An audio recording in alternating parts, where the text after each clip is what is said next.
So, Disney's circumvention, or attempt to circumvent the Trump administration's sort of end of DEI, culminates in belonging rather than DEI. Fascinating. Absolutely fascinating. Anything to continue the grift, I guess. So, Disney has dropped DEI and now effectively replaced it with belonging. And employees will join the Global Belonging Week. So good times. Kind of about what you'd expect from this company now. Quite funny though. I think I said this at the time. Was that they'll do anything to try and maintain this grift, this status quo.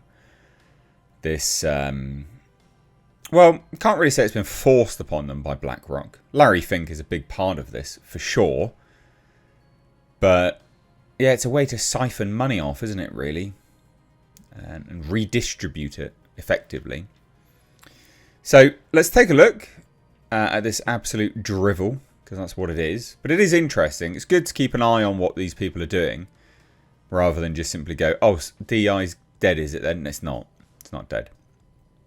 And so, like I said, it's good to keep your finger on the pulse. So I thought we'd take a look at this. And yeah, as it says here, I'll leave this article linked down below. But the Walt Disney Company appears ready to drop diversity, equity and inclusion in favour of belonging after a tumultuous upheaval at the House of Mouse following the late presidential election, in which controversial programmes like Reimagine Tomorrow were purged from the entertainment juggernaut. And Disney is retooling employee outreach next week with a program all about belonging rather than DEI. Again, this will just be the same thing. It'll just be exactly the same thing. So here's the memo that went out earlier this week. And this was picked up by Business Insider for Disney's Global Belonging Week. You're invited. This is the memo from Disney. Global Belonging Week. Details for Disney's inaugural Global Belonging Week, October 20th to 24, 2025, are here. Join us for this employee-exclusive virtual and in-person experience. Employees around the world are invited to join planned experiences focused on ways to increase your belonging and opportunities to thrive. Yeah, we know that when employees feel a sense of belonging, they thrive, and so does the magic of Disney. Now, that makes sense, actually. But you could just be like, well, you all work here, so you belong. No worries, mate. But no, you've got a panda. This voluntary week of events is designed to celebrate our rich culture, spark engagement, and empower each of us to do our best every day. Throughout the week, you'll get insight from keynote speakers designed to empower and inspire you, engaging learning experiences that foster a deeper understanding of the core value of inclusion. See the words you slip in there. Oh, it's all about belonging, mate. And the power of belonging.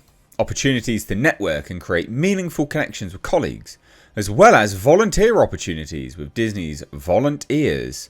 No registration required. Visit the page below to learn about each event and to save them on your calendars. So,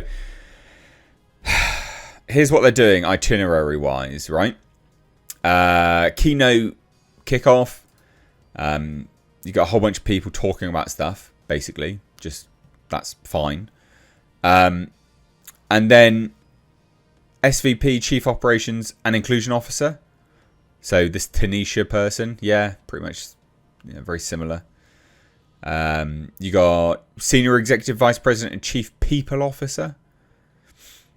Belonging and Thriving, Journeys from Humble Beginnings to First Generation Corporate Professionals.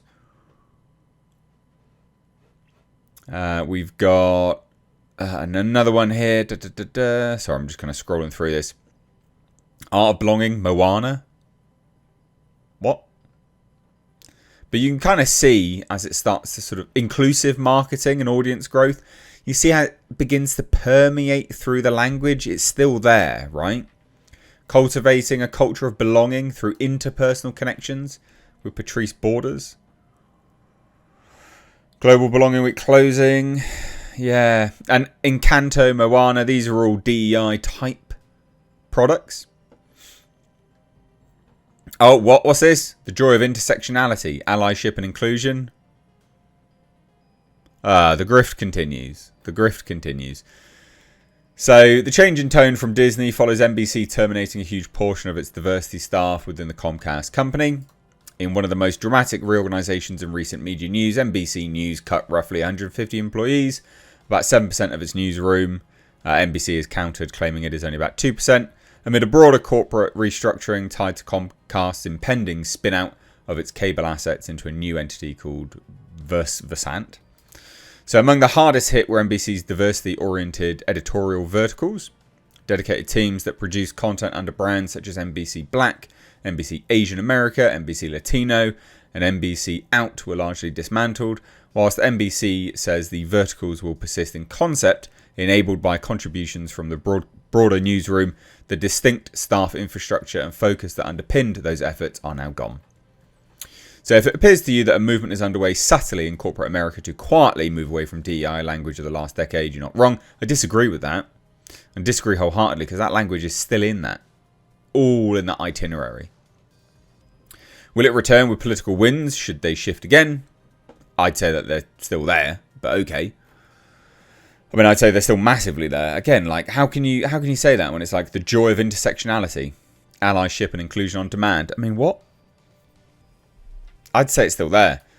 Like, this stuff, you need to go hard on this, right? Yeah, is it a win that they're sort of going, oh yeah, DEI's gone, and now we're just doing belonging? Yeah, I guess to a degree, but it's also kind of an insult to everyone's intelligence. They're like, oh guys, we're putting the DEI away. But you're not though. You're not though. So it's literally all there. I bet if someone went there with a video camera, side note, if you do go with a video camera, send all the footage to me. It would just be woke as piss. Woke as a black transgender lesbian's piss. That's pretty woke. Anyway, so yeah, no, I don't think they put DI away. Of course not. Of course not. They're still going. This is just nonsense. Absolute nonsense. So there you go. There you have it. The grift continues. The grift that keeps on grifting. And I'm just going to keep making content about it every now and then because it's important. You know, we were led to believe that Trump was going to slam down on this kind of stuff. And, you know, he did. He tried. But this stuff's really difficult to do. You'd have to be very, very specific with your legislation, you know. Like ultra specific. Whilst also being quite broad with your legislation to be able to hammer this out. Anyway, thoughts down below. Bye-bye now.